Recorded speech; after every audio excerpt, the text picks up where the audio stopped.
বিসমিল্লাহির রহমানির রহিম। প্রিয় ভিউয়ার্স, আসসালামু আলাইকুম। যে যেখান থেকে আমার এই ভিডিওটি দেখছেন সবাইকে জানাই আন্তরিক ধন্যবাদ এবং শুভেচ্ছা। আপনারা হয়তো অনেকেই জানেন, কয়েকদিন আগে আমরা রাশিয়ার একটা ভিডিও দিয়েছি। সেই ভিডিও দেওয়ার পরে আপনাদের অনেক প্রতিক্রিয়া আমরা দেখতে পেয়েছি।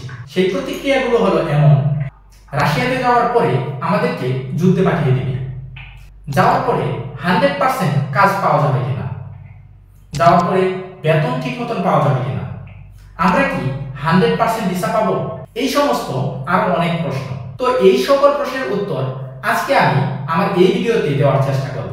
এবং আপনারা অনেকেই রাশিয়ার একটা বিষয়ে বিভ্রান্তিতে আছেন। সেই বিষয়টা হলো রাশিয়াতে গেলে আপনাদেরকে জোর করে যুদ্ধে পাঠিয়ে দিবে এমন একটা ধারণা আপনারা অনেকেই করছেন, যার জন্য রাশিয়াতে আপনারা যেতে চাচ্ছেন না। তাই যারা এই ধরনের ধারণা করছেন বা এই ধরনের চিন্তা করছেন, তাদের এই ধারণাটা আজকে পাল্টে যাবে যদি আমার এই ভিডিওটি প্রথম থেকে শেষ পর্যন্ত দেখুন। আপনারা যদি আমার এই ভিডিওটি পুরোটা দেখেন তাহলে আপনারা আরো জানতে পারবেন কোন ভিসা রাশিয়াতে গেলে যুদ্ধে যেতে হবে, আবার রাশিয়াতে যাওয়ার পরে কিভাবে কর্মীদেরকে যুদ্ধে নেয় বা যুদ্ধে জোর করে পাঠায় কিনা। এই সকল বিষয় নিয়ে আজকে আমি আলোচনা করব আমার এই ভিডিওতে। তাই ভিডিওটি না টেনে প্রথম থেকে শেষ পর্যন্ত দেখুন, তাহলে এই সকল বিষয় সম্পর্কে আপনারা ক্লিয়ার একটা ধারণা পাবেন। যারা ইউরোপ যেতে চান বা ইউরোপের সেনজিভুক্ত দেশ সম্পর্কে বিভিন্ন তথ্য জানতে চান, তাদেরকে বলবো আমার এই চ্যানেলটি লাইক দিয়ে সাবস্ক্রাইব করে পাশে থাকা বেল আইকনটি বাজিয়ে দিন, যাতে করে আমি নতুন ভিডিও দেওয়ার সাথে সাথেই আপনারা পেয়ে যান। আর যারা ফেসবুক থেকে আমার এই ভিডিওটি দেখছেন, তাদেরকে বলবো আমার এই ফেসবুক পেজটি ফলো দিয়ে রাখুন, যেন নেক্সট টাইম কোনো ভিডিও দেওয়ার সাথে সাথে আপনারা পেয়ে যান। তার সাথে সাথে আপনারা আপনাদের পাশের বন্ধুর কাছে এই ভিডিওটি শেয়ার করে দিন, সেও যেন রাশিয়ার এই বিষয়গুলো সম্পর্কে জানতে পারে। যারা রাশিয়ার মাশরুম ফ্যাক্টরিতে সাধারণ কর্মী হিসেবে যেতে চান, তারা চাইলে রাশিয়ার নিয়োগ নিয়ে আমার চ্যানেলে একটি ভিডিও দেওয়া আছে, চাইলে দেখে আসতে পারেন। আই বাটনে লিংক দেওয়া আছে।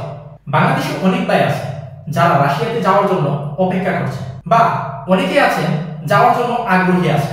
তো সেই ক্ষেত্রে আপনারা যখন রাশিয়াতে যাওয়ার জন্য ইচ্ছা প্রকাশ করেন, তখনই অনেকেই আপনাদেরকে বলে রাশিয়াতে যাওয়ার পরে আপনাদেরকে যুদ্ধে পাঠিয়ে দিবে, বা আপনাদের অনেকের মাথায়ও এই চিন্তাটা ঘুরে যে রাশিয়াতে যাওয়ার পরে আপনাদেরকে যুদ্ধে পাঠিয়ে দিবে।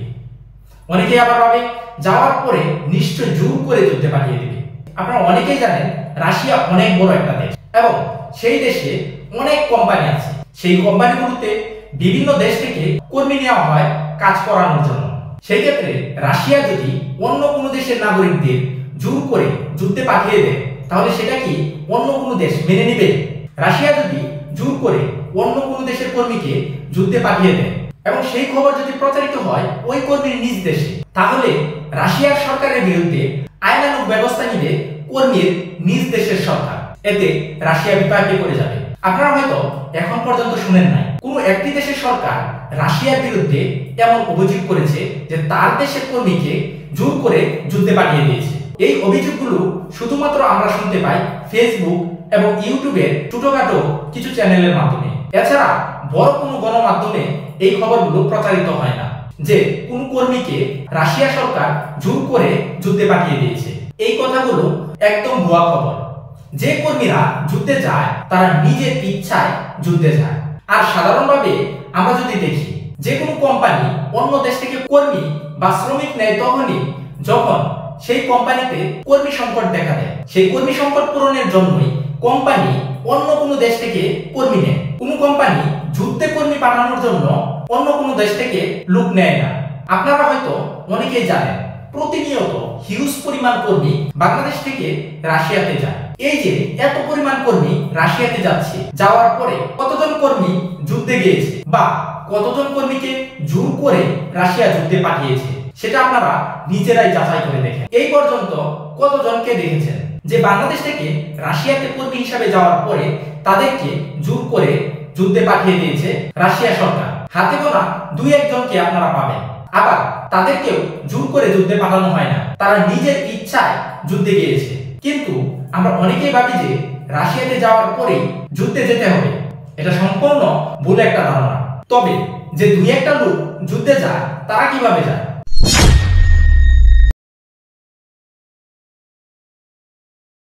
দুইটা বিষয়ের উপর ভিত্তি করে রাশিয়া কর্মীদেরকে যুদ্ধে নেয়। বাংলাদেশ থেকে অথবা অন্য কোনো দেশ থেকে যাওয়ার সাথে সাথে কর্মীদেরকে যুদ্ধের প্রস্তুতি নিয়ে যেতে হবে। আর আরেকটা হচ্ছে রাশিয়াতে যাওয়ার পরে যুদ্ধে যেতে হবে বা যুদ্ধের প্রস্তুতি নিতে হবে। এটা পুরোটাই নির্ভর করে ব্যক্তির উপর, যে ব্যক্তি রাশিয়াতে যাবে তার উপরে।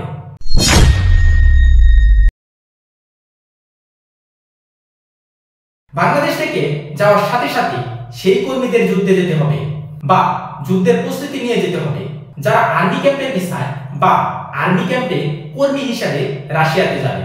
আমরা সবাই জানি আর্মি ক্যাম্পে কর্মী হিসাবে গেলে আর্মিদের সাথে থাকতে হবে। সেই ক্ষেত্রে আপনি আর্মি ক্যাম্পে যাবেন, আপনাকে যুদ্ধের সাইটে রাখবে না রাশিয়ার ভিতরে রাখবে, এটা একান্তই আর্মিদের ব্যাপার।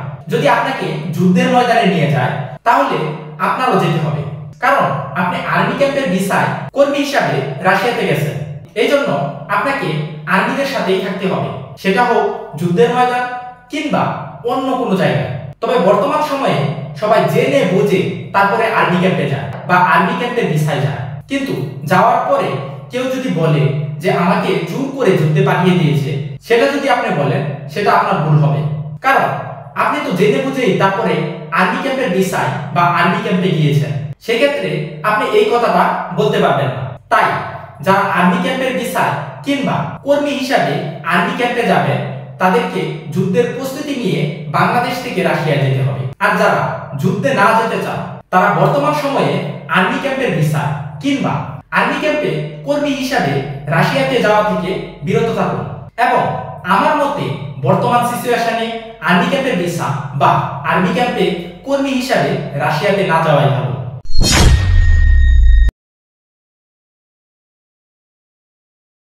অনেকে রাশিয়াতে চাকরি করে বিভিন্ন কোম্পানিতে বা চাকরির উদ্দেশ্যে রাশিয়াতে যায়, কিন্তু রাশিয়াতে যাওয়ার পরে বা চাকরি করার সময় লোভনীয় বিভিন্ন অফার পেয়ে নিজের ইচ্ছায় তারা যুদ্ধে যায়।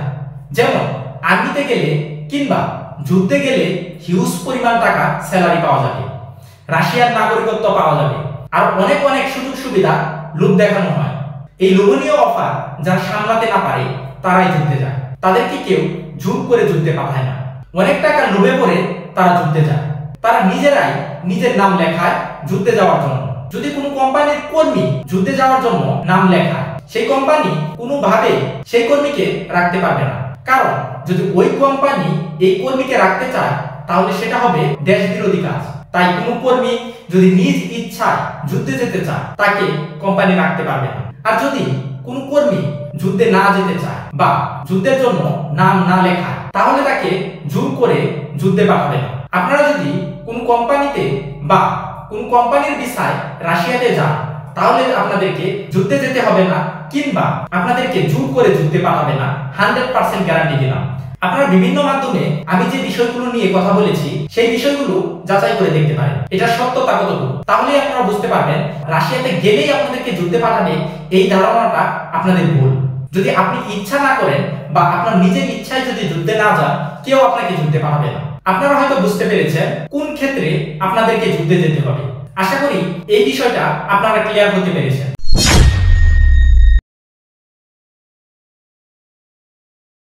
আপনারা অনেকেই জিজ্ঞাসা করেন রাশিয়ার জন্য ফাইল জমা দিলে 100% ভিসা পাবেন কিনা। সেই বিষয়টা যদি আমরা বলতে চাই, আপনি যে ওয়ার্ক পারমিটটা পাবেন সেই ওয়ার্ক পারমিট এবং সেই কোম্পানির ডিমান্ড লেটার যদি অ্যাটেস্টেশন করা থাকে তাহলে আপনার ভিসা হওয়ার সম্ভাবনা প্রায় 99%। আবার অনেকেই বলেন সময় অনেক বেশি লাগে। যারা রাশিয়াতে যাবেন তাদেরকে আমি বলবো যাওয়ার সময় যদিও একটু সময় বেশি লাগে, তারপর জিনুইন একটা মাধ্যমে যাওয়ার চেষ্টা করবেন যেন আপনি সঠিক একটা ভিসা পান এবং ভালো একটা কোম্পানিতে যেতে পারেন। তাড়াহুড়া করে এমন কোম্পানিতে যাবেন না যে কোম্পানিতে গেলে আপনার ভবিষ্যৎটা নষ্ট হয়ে যাবে। আর যারা রাশিয়ায় মাশরুম ফ্যাক্টরিতে সাধারণ কর্মী হিসাবে আমাদের মাধ্যমে যেতে চান তারা আমাদের সাথে যোগাযোগ করতে পারেন। তাছাড়া গ্রিক সাইপ্রাস এবং মাল্টায় যারা কর্মী হিসাবে যেতে চান তারা আমাদের সাথে দ্রুত যোগাযোগ করুন, কারণ কর্মী সংখ্যা সীমিত। ফাইল ফিল আপ হয়ে গেলে আমরা অতিরিক্ত ফাইল জমা নিতে পারবো না। আজকের ভিডিও এই পর্যন্তই। আমার এই ভিডিওটি যদি আপনার কাছে ভালো লেগে থাকে তাহলে আমার এই চ্যানেলটি সাবস্ক্রাইব করে আপনার বন্ধুদের কাছেও শেয়ার করে দিন। আর যারা আমার এই ভিডিওটি ফেসবুক থেকে দেখছেন তারা আমার এই ফেসবুক পেজটি ফলো দিয়ে রাখুন। নেক্সট টাইমে যেন আমি নতুন ভিডিও দেওয়ার সাথে সাথে আপনারা পেয়ে যান।